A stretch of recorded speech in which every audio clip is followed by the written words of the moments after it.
Il ne regarde pas en arrière avec regret. Il ne hiérarchise pas ses souvenirs. Paul McCartney se souvient, tout simplement, et le monde lui paraît plus chaleureux. Depuis plus de 60 ans, ses mélodies portent l'espoir. Il était le créateur de mélodies, l'éternel optimiste. La musique depuis toujours. Quand le groupe s'est tourné vers l'expérimentation, il a su préserver l'humanité des chansons. Quand leurs chemins se sont divergés, il a maintenu l'harmonie. Après la séparation du groupe, il n'a jamais cessé de croire en ce qu'ils avaient construit. La musique a toujours été plus importante que les drames, mais au cœur de tous ces tubes, de tous ces classiques, se cachent des moments qui le touchent encore profondément, des chansons qui lui rappellent ses débuts, pourquoi 4 jeunes de Liverpool ont tout changé. McCartney se souvient des morceaux qui l'ont touché en plein cœur, de ceux dont il est encore fier aujourd'hui. Il a écrit des milliers de chansons, marqué des millions de vies, mais seuls 5 lui sont restés chers.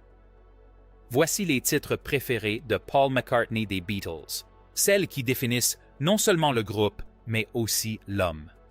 Des chansons qui prouvent que l'amour est vraiment tout ce dont on a besoin.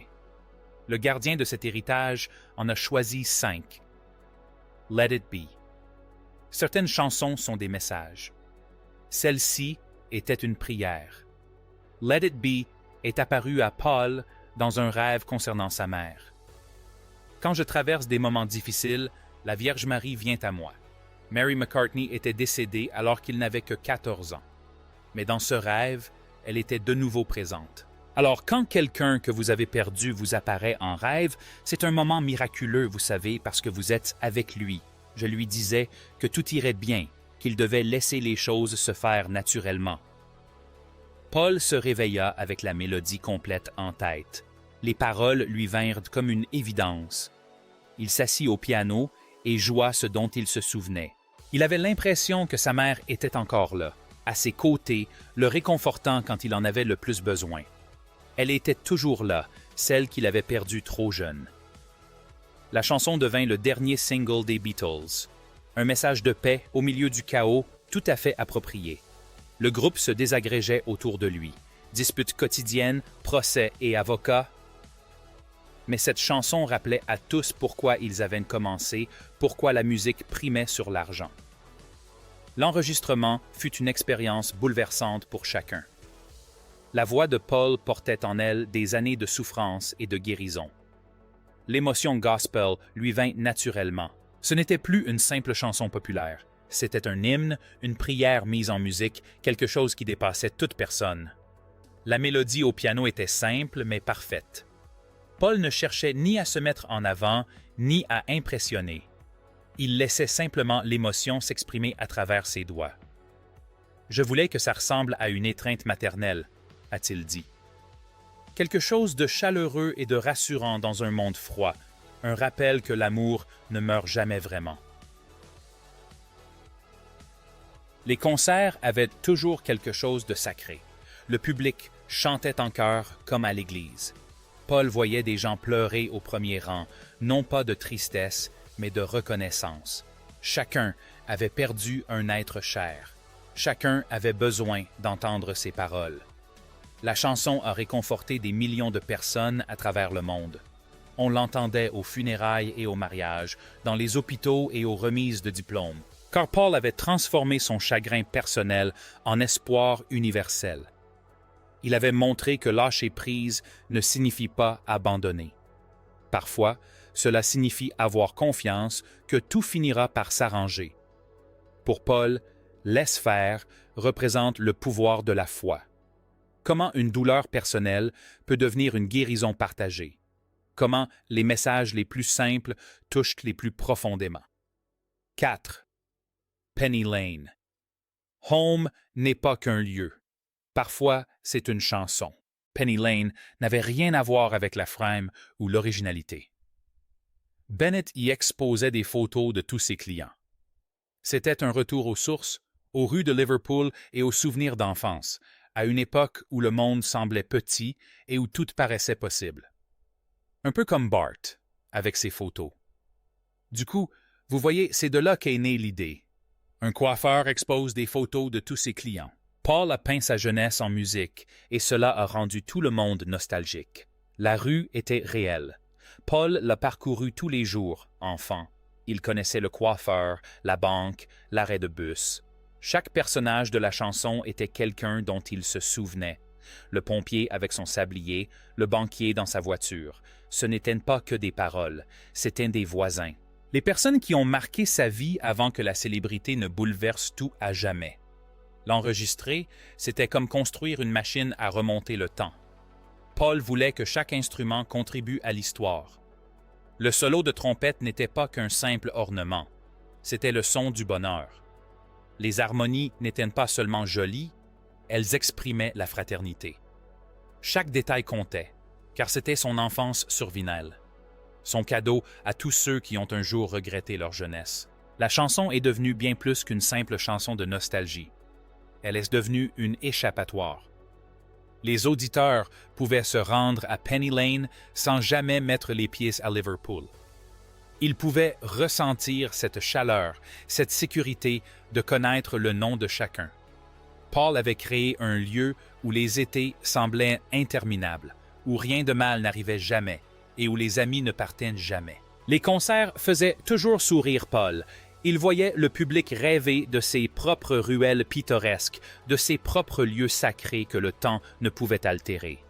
La chanson le liait à des fans de toute génération, car chacun avait un endroit où il voulait retourner, un lieu où il se sentait chez lui.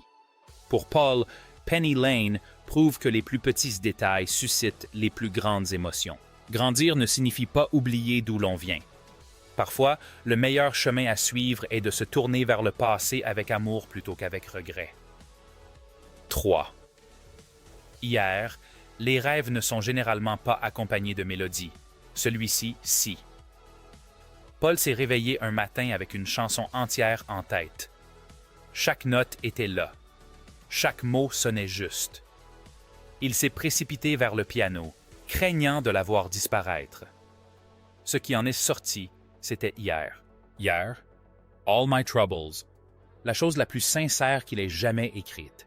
Une chanson si personnelle qu'il avait peur de la partager.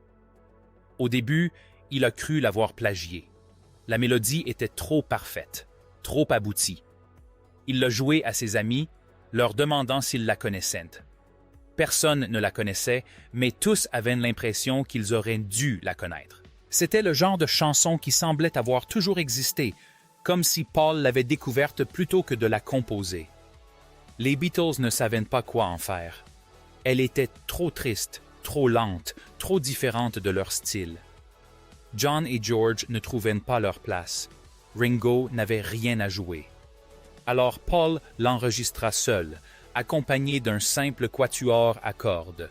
Son premier solo au sein du groupe, sa voix nue et vulnérable face aux instruments classiques. La chanson a dépassé le cadre des Beatles. D'autres artistes l'ont immédiatement reprise, chacun trouvant sa propre souffrance dans les paroles de Paul. Il ne s'agissait plus seulement d'amour perdu. Il s'agissait de temps perdu, d'occasions manquées, de personnes disparues, de versions de soi-même à jamais perdues. Chacun avait son propre passé auquel il ne pouvait échapper. Paul l'interprète encore différemment à chaque fois, parfois silencieuse et brisée, parfois forte et résignée. La mélodie reste immuable, mais l'émotion, elle, est toujours changeante. Car hier, ce n'est pas qu'une simple chanson. C'est tous les regrets que l'on a pu porter, chaque instant que l'on voudrait revivre ou effacer. Pour Paul, hier prouve que la vulnérabilité crée des liens, que les chansons que l'on craint le plus de partager sont souvent celles que les gens ont le plus besoin d'entendre. 2. Une journée dans la vie. 4 esprits n'en ont fait qu'un, et le résultat a changé la musique à jamais. Une journée dans la vie n'était pas censée fonctionner. Paul avait un fragment de chanson. John en avait un autre. 2 histoires différentes, 2 ambiances différentes. Aucun moyen évident de les relier. Nous avons écrit ce petit passage comme si nous nous étions en quelque sorte regardés. Mais comme par magie, les Beatles ont réussi à assembler les pièces du puzzle. Ce qui en est né n'était pas qu'une simple chanson. C'était une révolution déguisée en disque pop. L'inspiration de John lui est venue en lisant le journal. Il avait lu un article sur un accident de voiture, un autre sur des nids de poules. La réalité se transformait en poésie. La tragédie du quotidien sublimée par la mélodie. Sa voix était lointaine, presque flottante, comme s'il parlait d'un autre monde. Paul a tout de suite compris que ce n'était pas une simple chanson de John. C'était quelque chose de plus profond, qui nécessitait une approche délicate pour atteindre son plein potentiel. La partie de Paul était complètement différente, entraînante, trépidante, pleine de vie et de mouvement. Un homme se préparant pour le travail, prenant le bus, vivant une journée ordinaire. Mais lorsque les deux parties ont été assemblées, la magie a opéré. L'ordinaire et le cosmique se sont rencontrés. La vie et la mort, la routine et le mystère, le tout tissé par ce fameux crescendo orchestral qui donne encore des frissons aujourd'hui. L'enregistrement de l'orchestre était à la fois un chaos et un génie absolu. On a donné une consigne simple à 40 musiciens classiques. Commencer par la note la plus grave qu'ils puissent jouer et terminer par la plus aiguë. Le chemin à suivre leur appartenait. Le résultat était inédit. Ni tout à fait classique, ni tout à fait rock, c'était quelque chose de totalement nouveau, propre aux Beatles. Cette chanson prouvait qu'ils n'étaient plus un simple groupe de pop. C'étaient des artistes, des expérimentateurs, des rêveurs capables de prendre des risques et de les réussir. Les radios étaient désemparées. Les critiques l'ont d'abord qualifié de prétentieux, puis de génial. Mais Paul savait qu'ils avaient créé quelque chose d'exceptionnel. Quelque chose qui montrait ce que 4 amis pouvaient accomplir lorsqu'ils se faisaient entièrement confiance. Pour Paul, une journée dans leur vie représente l'apogée de la collaboration. Quand les talents individuels se conjuguent pour former un tout, c'est comme si le soleil brillait. Certaines chansons chassent les ténèbres. Celle-ci a ravivé la flamme. Here Comes the Sun n'était même pas une chanson de Paul, mais elle est devenue son morceau préféré des Beatles. George Harrison l'a écrite pendant une pause entre 2 réunions et des tensions au sein du groupe. Assis dans le jardin d'Eric Clapton, avec une guitare acoustique, il savourait la douceur de cette première journée printanière. Il en est ressorti une joie pure, que Paul a immédiatement perçue. Mais on ne peut s'empêcher de penser, dis donc, on pourrait vraiment développer ce morceau. Malheureusement, je dois maintenant le faire à ma façon. C'est le son que les Beatles étaient censés produire quand tout le reste paraissait compliqué.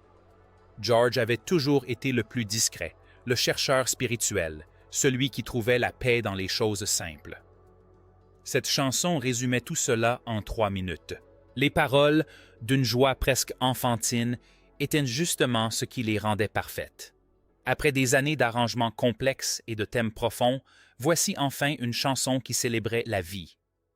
Paul sut immédiatement que c'était le chef-d'œuvre de George et il était fier d'avoir contribué à sa création. L'enregistrement fut une véritable thérapie pour tout le groupe. Les tensions se sont dissipées tandis qu'il travaillait sur les harmonies. Les lignes de basse de Paul s'entremêlaient à la guitare de George comme de vieux amis se retrouvant. Le synthétiseur Moog ajoutait des couleurs inédites sans jamais masquer la douceur du morceau. Dans le studio, chacun sentait qu'il captait quelque chose d'unique, quelque chose qui survivrait à toutes leurs disputes et à tous leurs problèmes juridiques. La chanson devint un véritable réconfort pour tous. Les radios la diffusaient les jours difficiles. Les D.G. de mariage l'utilisaient pour les cérémonies matinales. Les malades du cancer la réclamaient à l'hôpital. Paul fut témoin de son pouvoir de guérison d'une manière qu'il n'aurait jamais imaginée. George avait composé une œuvre qui transcendait la musique pour devenir un remède. Un rappel que, même dans les moments les plus sombres, le printemps finit toujours par revenir. Paul est encore ému lorsqu'il la joue en concert. Non pas parce qu'elle est triste, mais parce qu'elle est si porteuse d'espoir. Dans un répertoire rempli de chansons d'amour et d'hymnes révolutionnaires, cette simple célébration du soleil se distingue. elle lui rappelle pourquoi ils ont commencé à faire de la musique. Non pas pour devenir célèbres ou riches, mais pour que les gens se sentent mieux dans leur peau. Pour Paul, Here Comes the Sun symbolise l'amitié, l'optimisme et la force de croire en un avenir meilleur. À ses yeux, une chanson n'est réussie que lorsqu'elle fait sourire. Ces 5 éléments représentent son cœur, sa foi, son foyer, son honnêteté, sa collaboration et son espoir. L'optimiste qui a transformé la douleur en guérison, les souvenirs en magie. Ensemble, ils expliquent pourquoi les Beatles restent si importants 50 ans plus tard. Quelle chanson des Beatles vous apporte le plus de joie? Partagez votre préféré dans les commentaires et abonnez-vous pour découvrir d'autres légendes de la musique.